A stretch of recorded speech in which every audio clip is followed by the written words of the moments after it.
Radhe Radhe. Today is Saturday, 15th June 2024. And here we are to present you this recap video from today's Bhagavad Gita study session, continuing along our journey of chapter 9. Accompanying me here is Mummy. Radhe Radhe.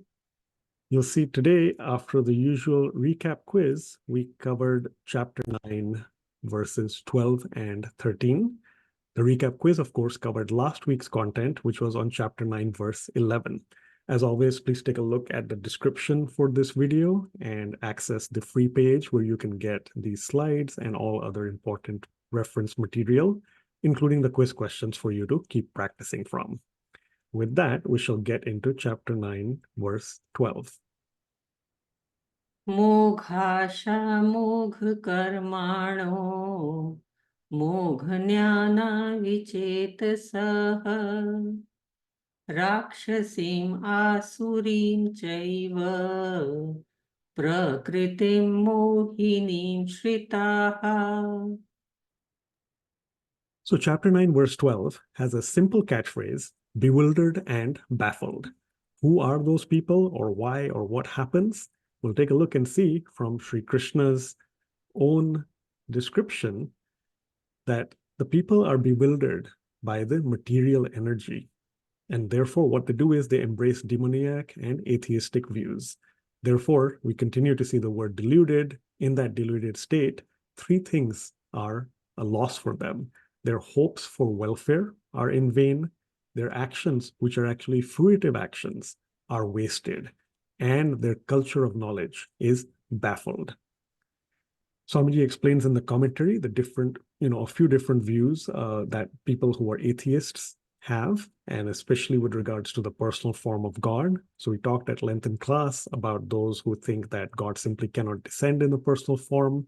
We've seen before why that is not true, giving ourselves credit to take a human form and not saying that God has that power. Totally false, of course. We saw a new term today, Maya Vishisht Brahma. As Swamiji says, a lower grade of the supreme divinity due to contact with the material energy. Vishisht, as we described in class, means characterized by, or a symbol, or an emblematic of. So in this case, emblematic of or characterized by Maya, which is, as Swamiji says, due to contact with the material energy. So people think that's a lower grade, lower form of the Supreme Lord. Likewise, some people think that Sri Krishna is a characterless loafer running around just with the cowherd maidens, the milkmaids, the gopis.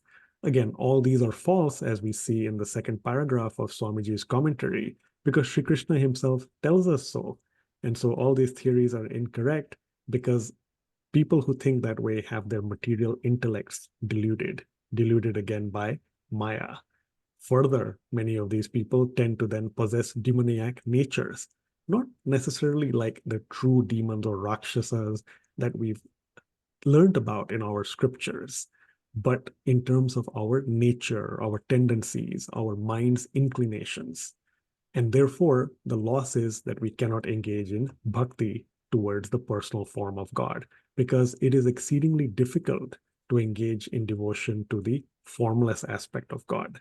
So now you're not able to do either. Can't have bhakti towards the personal form of God, nor towards the formless aspect of God. Therefore, in that state of being bewildered, as Swamiji says, everything, all of our hopes for eternal well-being are in vain. A couple of quick comments are, we mentioned that, keep in mind, chapter 7, verse 15, we saw that with regards to the four kinds of people who do not surrender unto Sri Krishna. The fourth kind is those with a demoniac nature. So please take a look at that content for chapter 7, verse 15. And then back here, chapter 9, verse 12, as we noted, also in the Sanskrit terminology, as Mummy had pointed out in class, several phrases, all with mogh. So of vain, of vain, of vain, what? Its hopes, its actions, its knowledge. So keep that in mind for your learning purposes. And this word here, in English, keep in mind, culture, quite likely here used as an older etymology or form of worship. So people who have these atheistic demoniac views are not able to benefit even from their worship of just gyan or knowledge. So that is culture here. And finally, bereft, we have seen many times before, forcibly deprived because of things that we do. We rob ourselves of opportunities, such as in this case of getting to the path of eternal welfare. Next up, we're going to have chapter 9, verse 13. Mahatmanastu mam partha daivim prakritim ashritaha bhajantya ananya manaso Nyatva bhutadim avyayam. So chapter 9, verse 13, here the catchphrase is like an invocation. We see that Sri Krishna says or reminds us that he is the origin of all creation. So we pay our obeisance to him, O origin, just like we say, O God. So chapter 9, verse 13, we see that Sri Krishna is now giving explanation and detail about the opposite type of people from the prior verse, the ones who are atheists or who have demoniac natures. Here, he talks about instead great souls, and they are the ones who take shelter of Sri Krishna's divine energy, which we all know as Yogmaya. And as a result, they can engage in his devotion and bhakti, and they do that with their minds fixed exclusively on him, on Sri Krishna. So as Swamiji says, as we often see, Sri Krishna presents, pairs of verses, one about one situation or type of people, the other verse about the opposite situation or a contrasting type of people. So in this case, again, the great souls, Swamiji says they are the ones who, in this analogy sense, have woken up from this sleep, which is, the grip of Maya. They've woken up from that ignorance, and they are, of course, making the most of the shelter of Sri Krishna's divine energy. Again, just like God has both the formless and the personal form, those two aspects, Yogmaya as that one divine energy or one of many divine energies of Sri Krishna also has a personal form, not just the abstract energy-based manifestation. And so those personal forms we have seen before, we saw today as well, Radha, Sita, Durga, Lakshmi, Kali, Parvati, and so on. We saw this, of course, very sweet set of verses from the Brahma Vaivartak Puran. We saw a video in class as well. We'll play that momentarily also. And we saw, of course, the self-explanatory translation of these lines. Really, the nice thing that caught our eye is Golok is Sri Krishna's divine abode, slight variation of spelling and pronunciation, and you get Gokul, that is Sri Krishna's abode in the material realm when he had descended on earth. And again, we see, of course, we have Vaikunt, Vishnu, Mahalakshmi, Sita, Rukmini, Mithila. All that's explained here, of course, through the translation. And the takeaway is that Yogamaya has both the formless aspect and these personal forms. And again, great souls who take that shelter of God's divine energy, they then benefit from God's grace, which also constitutes God's divine love and knowledge, all that bliss that comes from that surrender to Sri Krishna and faith and uninterrupted devotion to Sri Krishna. Mami, I'll pass it over to you. Thank you, Gagan. So first, we'll look at one word from each verse. From verse number 12, let's see the word Mogha Jnana. Mogha Jnana means baffled knowledge. Okay, so now, based on this word, for this verse, the understanding that I get goes like this, that Sri Krishna is saying that we dim-witted, mudha, ignorant souls, those, all of us, we always identify ourselves as body. We are not understanding, we are thinking that we are body and mind and we have lots of desires. So what happens? All those empty desires that goes on all our life, then all the action pursuing those empty desires, that also goes waste. Even the knowledge, that also goes waste, because as we experience life with old age and with disease, nothing comes to our rescue. It is only because the knowledge about the world also is constantly changing. New equipment is coming, new data is coming. Even a highly educated person or a scientist who has discovered something at the age of 30, by the age of 80, he realizes that those things have all changed. Some new work has come up. And then that is the time the person feels whatever I did has gone in vain. So basically, all these actions, we realize what we kept on doing by running after our desires has gone in vain, and there is only misery and suffering in this world. So what do we need to do? We need to learn the knowledge of self and absolute soul, our Atman and self. That is what is very important to understand. So we need to add spirituality to our living lives. And how do we do that? By just getting hold of avatar of Lord. The Lord has taken avatar as Ram and Shri Krishna in recent times.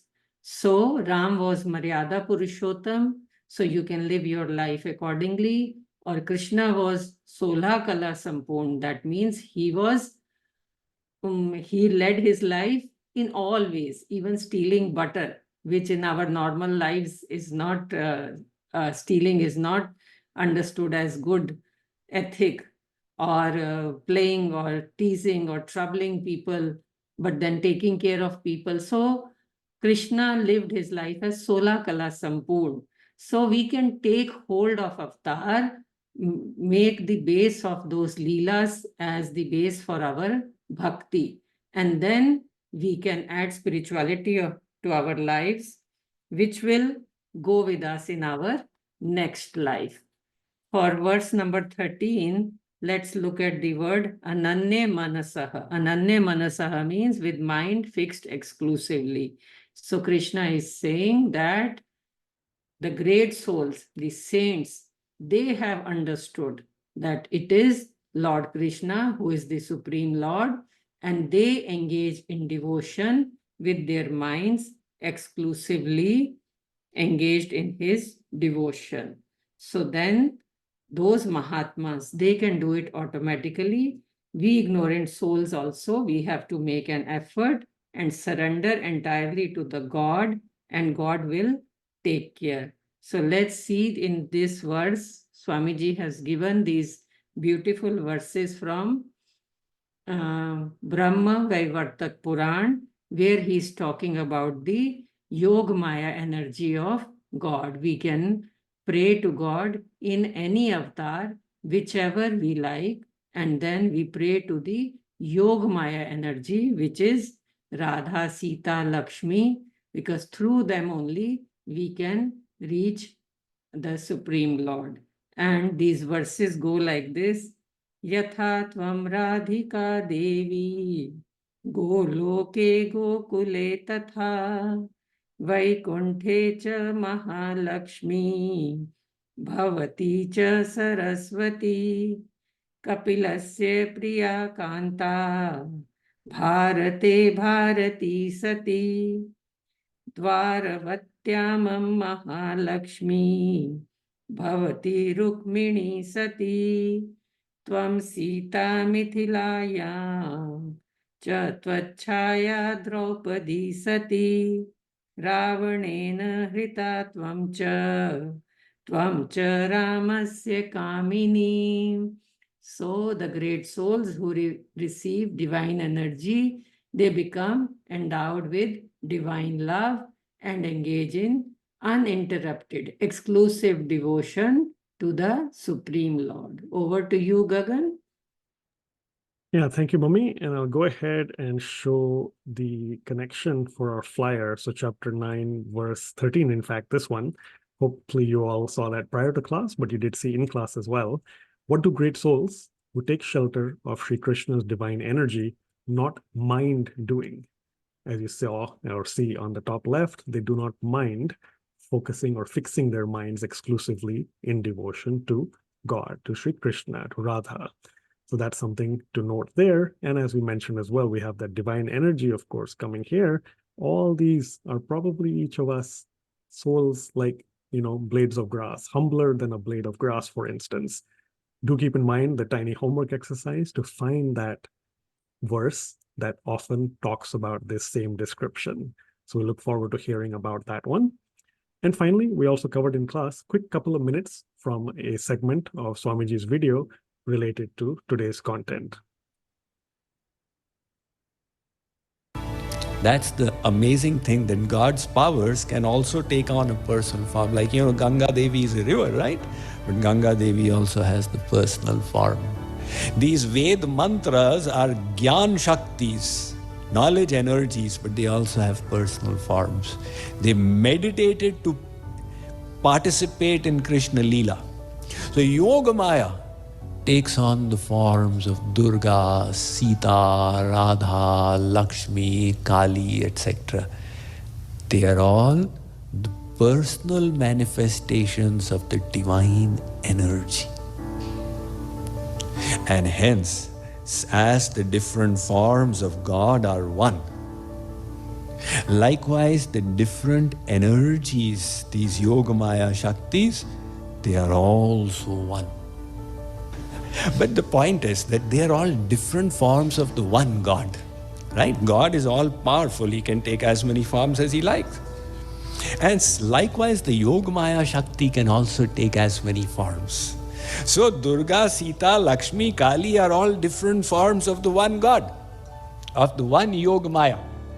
That is why in the Brahma Vaivartak Puran, Sri Krishna is telling Radha, Yatha tvam radhika devi goloke gokule tatha vaikunte cha mahalakshmi bhavati cha saraswati bhavati bhartya lakshmischa kshiro dashayina priya kapilasya priya kanta bharate bhavrati sati dwaravatyam mahalakshmi bhavati rukmini sati tvam sita mithilayancha tvachhaya draupadi sati ravanena rita tvancha ramasya kamini.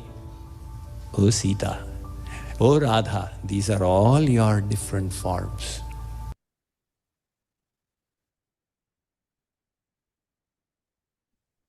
So hopefully that's helpful. As always, you'll find a link to that video, that segment, in the slides that we send out. So take a look at the description again to get that information. With that, a reminder again, as we said in class, next week, we hope you all take the most benefit of the Dallas Yoga Fest, Friday, 21st June through 23rd June, 2024. We won't have class, so we shall meet after 2 weeks, which is Saturday, 29th June, 2024. Same time, 8 a.m. Central and 6:30 p.m. India time. Till then, thank you so much. Radhe Radhe. Radhe Radhe.